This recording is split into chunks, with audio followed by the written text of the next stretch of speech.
Oh, no. Sorry. No. Oh, that's a good start. Yes, no. One back. Yes, here we go.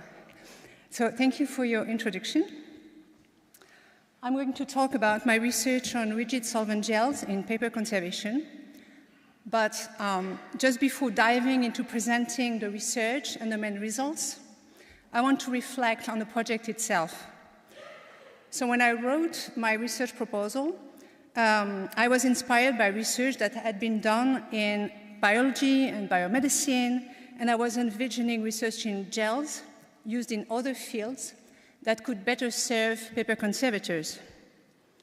However, when I started the project, it was spring 2020, and the world went into lockdown, so the closest thing I had to a lab bench was my kitchen table.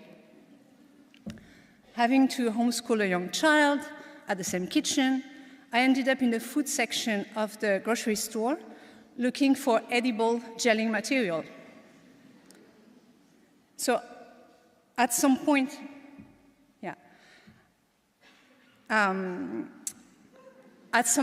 I did try to order from Sigma using my home address as delivery address. The company refused to serve the order. They refused for safety reasons, which is probably a good thing. But this also told me that private conservation studios that are not affiliated with a lab would not have access to life science products. So this context helped me shift priorities. And when I regained access to a lab, instead of looking into fancy new kinds of gels, I researched how I could produce solvent-rich, water-poor, agar-based gels that would be available to conservators in private practice.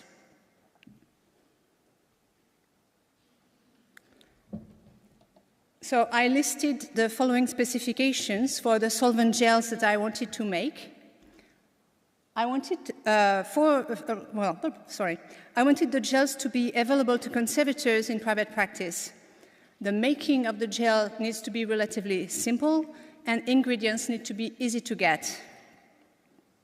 I wanted the gels to also be rigid in order to avoid at the source the problem of gelling residues.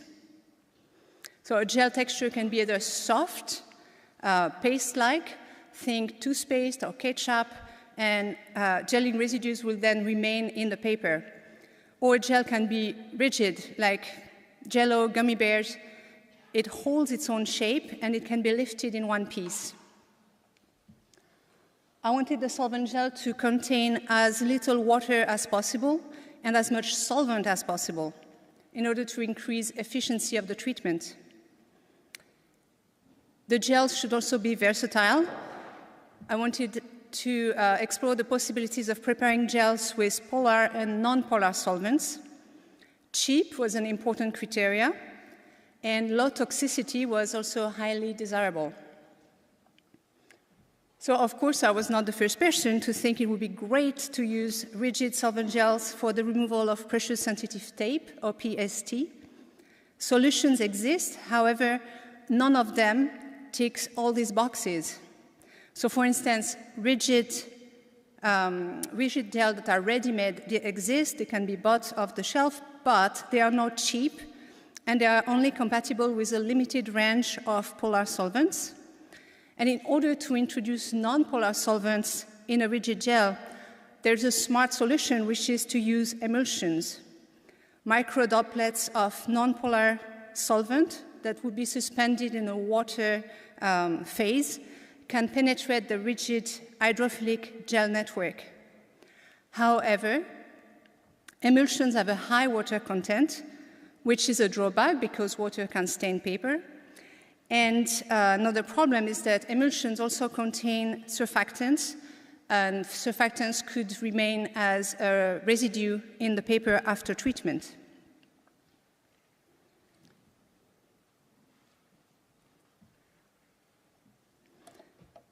So here are some examples of paper-based collection items that have been repaired with pressure-sensitive tape or PST. And that is, well, basically that's what the problem I try to sort looks like. PSTs have posed problems to paper conservators for decades. Upon aging, the adhesive is likely to migrate through the paper, become yellow, and stain the paper on which it was once applied as a means to quickly repair a tear, reinforce a binding, or secure an artwork to a window mount.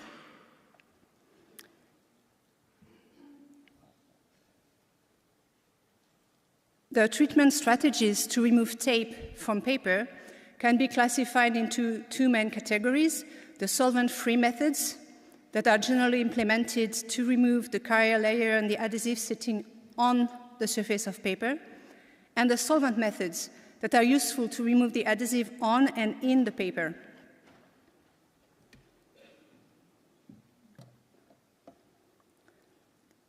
I started looking into the possible use of rigid gel loaded with solvents that could be used either as a treatment alternative or in combination with well-known existing methods.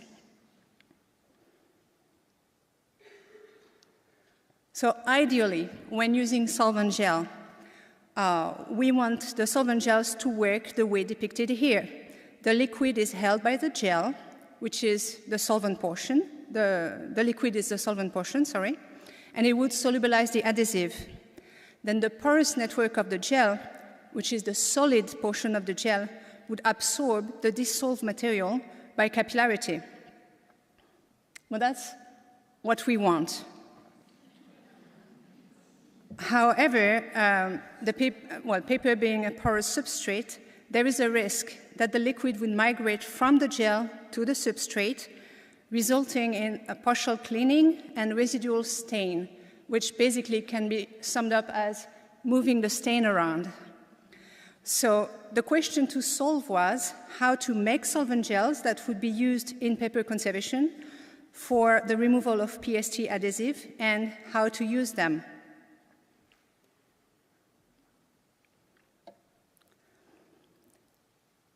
Let's see the methods that I developed to prepare solvent gels and how to apply these gels.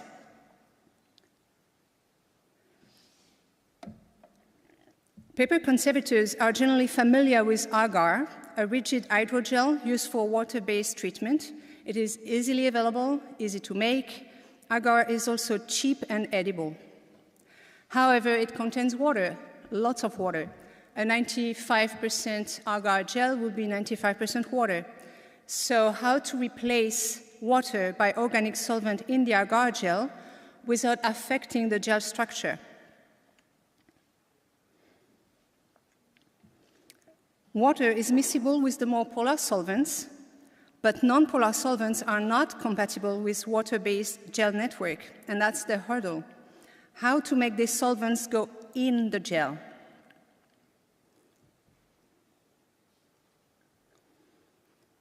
The solution I proposed was to use the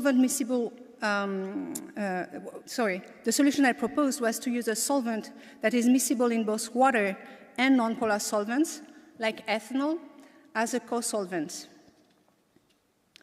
So by soaking pieces of gel in solvents. If ethanol is progressively introduced in the gel, it will replace the water without distorting the gel, without shrinkage. And once the agar gel is loaded with ethanol, it should be compatible with lower polarity solvents like methyl ethyl ketone or ethyl acetate. And these are two commonly used solvents for PST adhesive removal. Now that's the theory. In practice, does it work? To which extent do solvents affect the shape of the gel?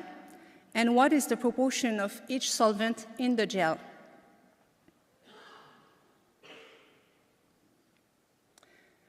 In order to answer the first question, I set up the experiment described here. Solvent gels were prepared using different protocols. So initially, gels were prepared with water or water and ethanol. Then they were weighed.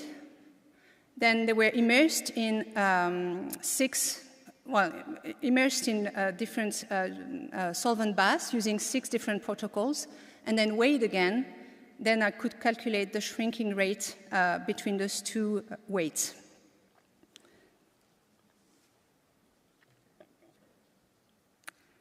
And in order to answer the second question, the measure of solvent proportion was done indirectly using ATR FTIR spectroscopy. The results are not exact values, but they are good enough for comparison.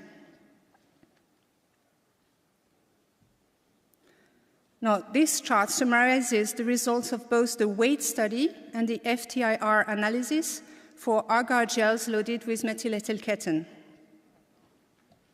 So gels were made according to 6 different protocols, and that's why the samples are, the columns, are named agar MEK 1 to 6. On the horizontal axis, and these protocols, they correspond to different series of solvent bath. The heights of the bars correspond to their shrinking rate, 0 to 100%. So gels with the highest bar shrank the least. It should be noted that some amount of shrinkage, because I'm using weight to define shrinkage, so some amount of that will be expected simply due to a difference of liquid density, water being heavier for the same volume than any other organic solvent I'm going to use. So with that in mind, for methyl ethyl ketone, I considered that the shrinking rate around 0.8 or 80% would be acceptable, and lower rates were excluded.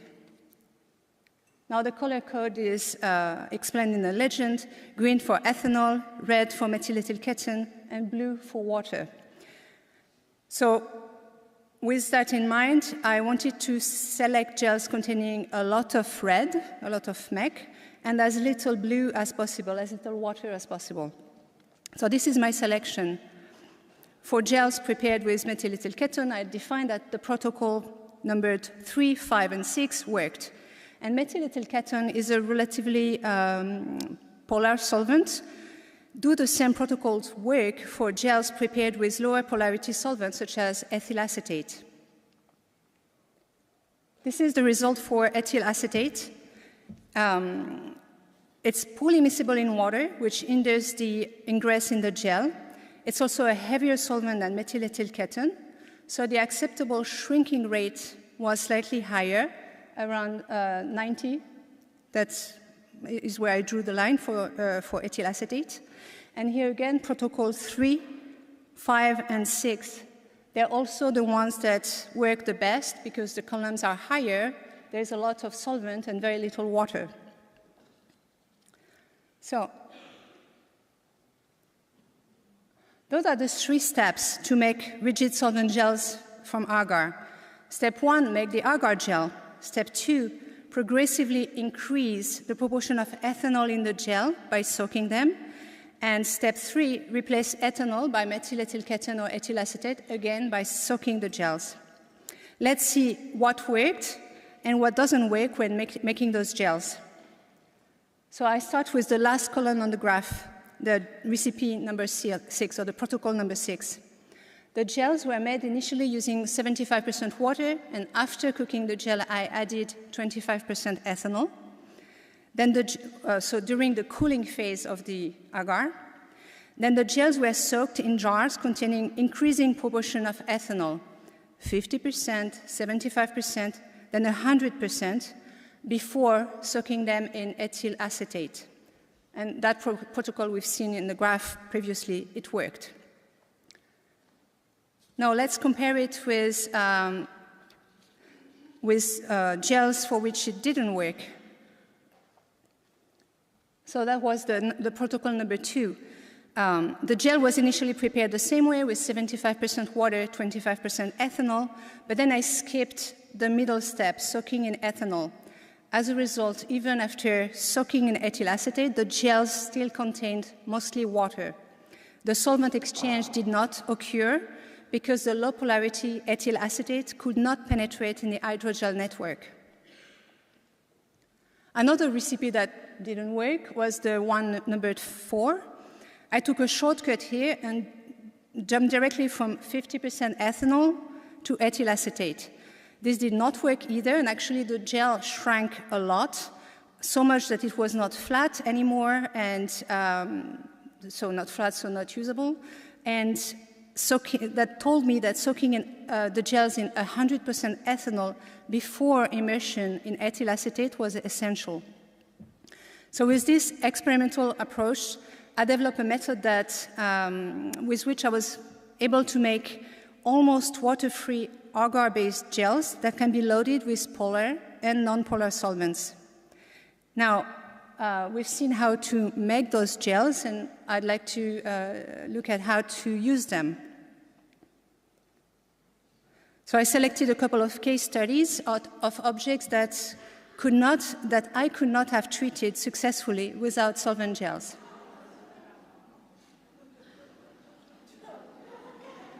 It's okay.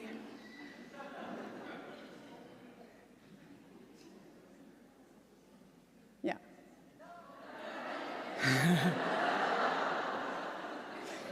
Thank you.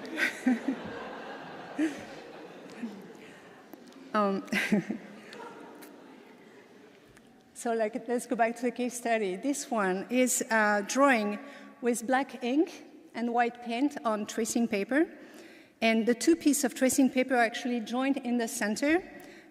This is the brown vertical mark that you see through the tracing paper. That's where they overlap. And that same area had been repaired with PST applied on the front, locally covering the media. The carrier layer of the tape was already detached, but the shiny and tacky adhesive was left behind. So the treatment aimed at removing that shiny and tacky adhesive without affecting the overlapping area and without affecting the media underneath.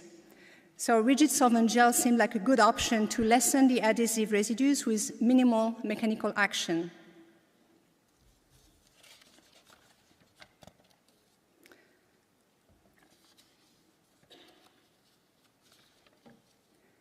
Using a solvent-rich waterproof gel was essential in order to avoid the distortion of water-sensitive tracing paper.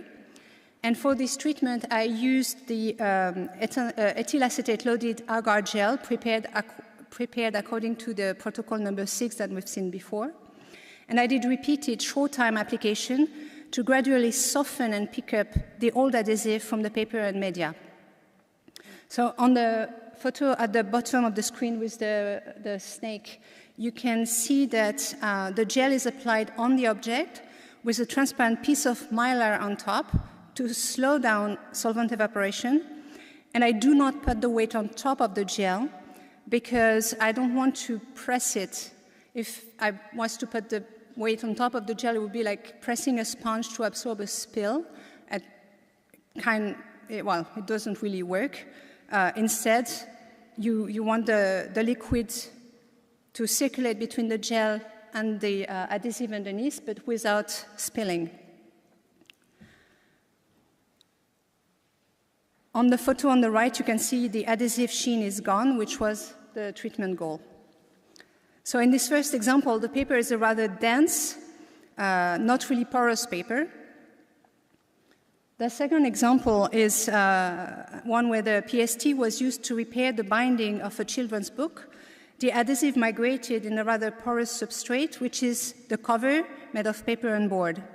The typology of the object limits solvent application options.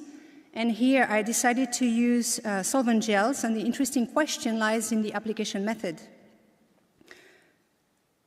There are some treatment risks. Accidentally solubilized media or paper sizing. So extensive solubility testing should help addressing this first issue. Only achieving partial cleaning and leaving a new stain of residual adhesive in the paper. Indeed, there's nothing preventing the migration of solubilized adhesive to the porous paper and board underneath, and that's how stains happen. So how to prevent that from happening? The solution I proposed for application was to implement a pre-treatment using cyclomethicone, D5 to locally and temporally saturate the substrate. Cyclometicon D5 is a silicone-based solvent applied with a brush on the treatment area before applying the solvent gel. That silicone-based solvent penetrates the paper around the area from where I want to remove the old adhesive. So this diagram represents the migration of liquids in the system during solvent gel treatment. After application of D5, the paper substrate becomes saturated. It is rendered non-porous, so less likely to absorb liquids. The rigid gel is applied and covered with a sheet of polyester to slow down evaporation of the solvents. And the evaporation is represented here at the edges of the gel, the blue arrows. So the liquid flows that prevails is the migration of liquids towards the porous gel network and out of the gel through evaporation. At the end of the treatment, the rigid gel containing the adhesive can be lifted from the treated area, and D5 can evaporate without leaving a visible trace, as shown on the two photos on the right. So when using cyclometicon D5, the application can be a little bit alarming at first, because when applying it on paper, it really looks like you're making an oily stain. But after a few hours, the product evaporates completely without, again, a visible trace.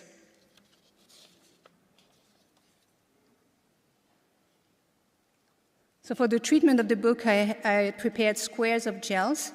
And the book was first, so the cyclometicon was first brushed on, then squares of solvent gels were applied along the spine for 20 minutes. Then gels were lifted from the surface, and yellow-brown adhesive residues were present on the gel at that point. And the gel application was locally renewed as needed. So this is a detailed before and after photo of a treated area under visible light and UV 365 nanometers to show the efficiency of the treatment. Most of the adhesive was locally removed by the solvent gels, and because the gels do not contain water, I didn't have any delaminating issue between the cardboard and the printed paper. So to conclude, I hope that the studio-based gel-making methods that I developed are going to gain popularity among paper conservators. Like every new method, it requires a little bit of trial and error. And ultimately, I am personally convinced that it's worth the effort, but I'll let you judge in your own practice. Thank you for your attention.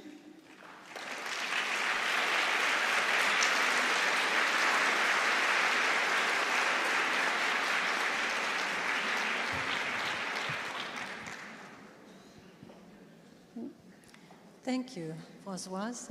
It's amazing what can come out of a kitchen. Indeed, yes. Questions? Oh, there's many questions. Lisa Behrens, Upper Austrian State Archive. I have two questions. The first one would be, how long did you let the gel sit in the ethanol stages for soaking? Yes. So the gels are quite thin. They're around 2.5–3 millimeters when I make them. And for that, I left them soak for 2.5 hours. If you use thicker gels, then a longer soaking time would be needed. Thinner gel, you might, leave them for 2 hours, 1.5 hours would be enough. So depending on the thickness of the gel. Right, thank you. And my second question would be, when you say 100% ethanol, am I right in assuming you're talking about the 98-ish% stuff you can get in a supermarket? You are right assuming that indeed, yes. Okay, thank you very much. Thanks for a great presentation. Thank you. Hello, Estelle from La Cambre, Belgium, paper conservator. My question was, oh, sorry, you don't see me. My question was, do you use the same mix of ethanol and water many times, or do you have to change them each time you use the soaking method?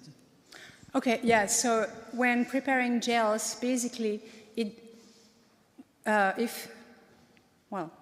depends how many gels you prepare, but basically, each time you reuse the soaking solution, you'd increase the amount of water in the soaking solution.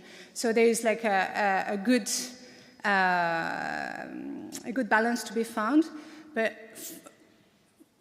what I was working with was like jars that were about 7 centimeters in diameter, and I used 30 to 40 milliliters of solvent in the jars.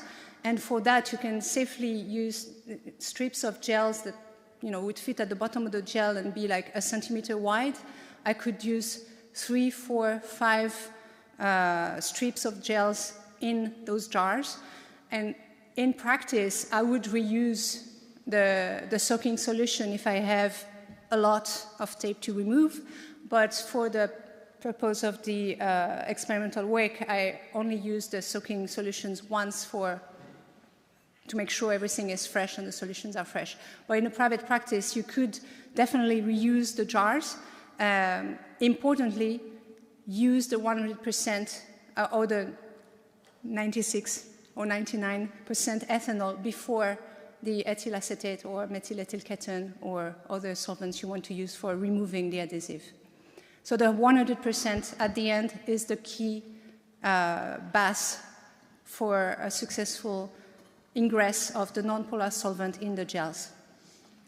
And second question, so it takes 2.5 hours, depending on the thickness of the gel, to soak in each of the mix? Or yes, yeah. Because you want to make sure the solvent exchange happens all the way to the core of the gel, okay. And that's only done by liquid exchange, so it takes time. Yeah. Okay. Yeah. Thank you very much. Really You're interesting. Hi, Hello. Thank you very much. Leonie Röck from the ZKM Karlsruhe. My questions would be, you showed the example with the tracing paper where you removed the sticky residue of the tape, and there were also like a brownish residue from another tape, I'm assuming, on the same tracing paper. Yeah, at the back. Yeah. Did you also did the test with the gel in these parts, or? So the brown thing was the line of brown was actually in between 2 layers of tracing paper, and that was part of the making of the support. So that was left as is. What I was interested in is removing the tacky residual adhesive on top of the top layer of tracing paper. I was just wondering if you tried anything, but if it's part of the object, of course you. Yeah, no. Yeah. In that case, no, nothing was done to it. Okay, thank you very much. Hello, Mian Schultka from Ludwigsforum Aachen. Thank you very much for the talk. And I was wondering if it's possible to store the gel for a longer time to prepare it in advance. Because when you prepare it with a lot of water, then normally it is very liable to microbial attack. Yeah. Does it prolong the sustainability, kind of? Yes. So I've tried. I've tried keeping jars for quite a long time, and basically, as long as the gels are soaked, completely covered with solvent, I haven't found like there's a time limit. I'm sure there must be one, but I haven't explored that limit yet. But for sure, a few weeks would be fine. If the jars are tightly closed and the solvent doesn't evaporate, then it's fine.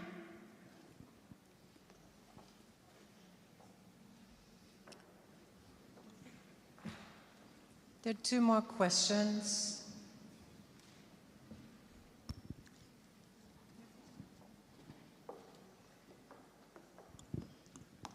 Lea Michalk, and I was wondering how exactly you prepared the gel, with what ratio of agar-agar to your liquid? Yes, so when preparing the agar gel, what I wanted to have at the end was a 5% solid pale liquid, and basically you could prepare an agar gel with, so 5% would be 1 gram to, well, whatever, a 5% agar gel in pure water with 1 gram to 20 milliliters.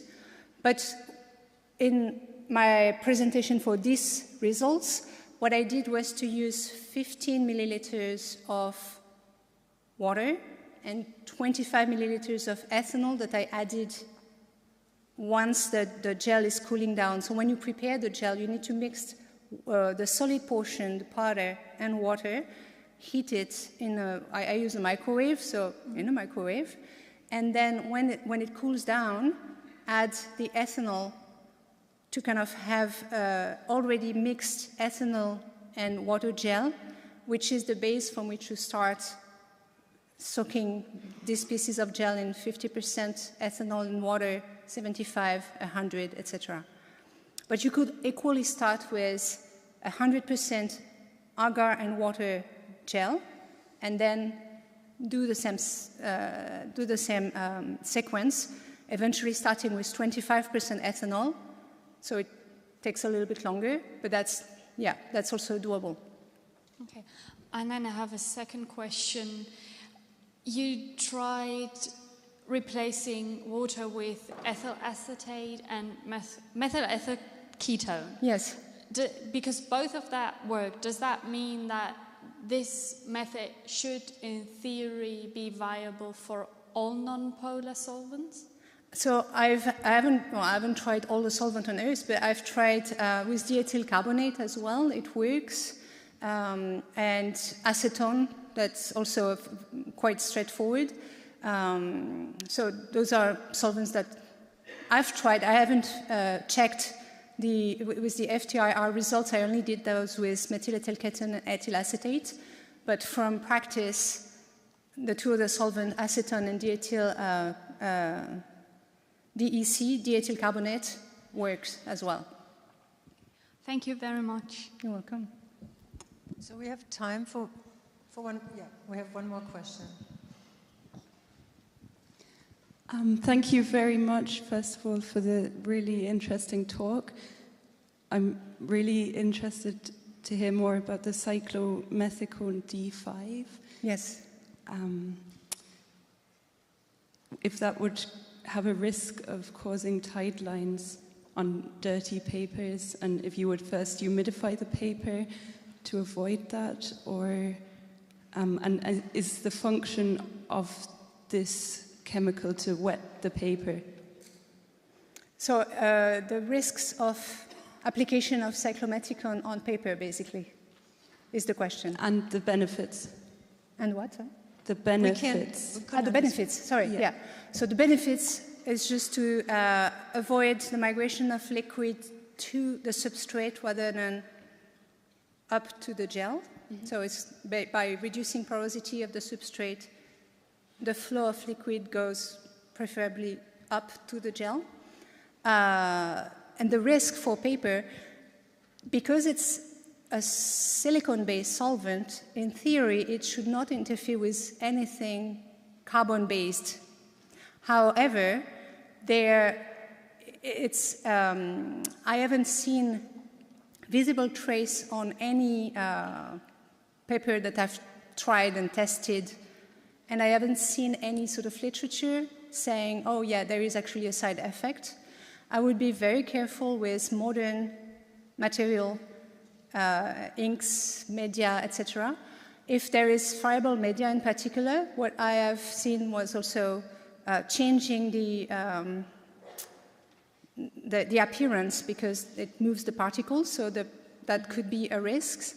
And also eventually on one paper I've tested, Japanese paper, just to try, I could see that if I have a piece of Japanese paper, put D5 on it, let it evaporate, I don't see any issue under any light. However, if I immerse the piece of Japanese paper, I could see there was like a differential wettability of the paper locally, even after a few months. Okay. That is something that I have not explained, and I've only observed it on one type of paper. So there is potentially a risk. I haven't seen visibly any consequence, but until someone kind of comes up with, yeah, there is a problem with blah, blah, blah, then I'm kind of saying, yeah. Thank you. Thank you so much for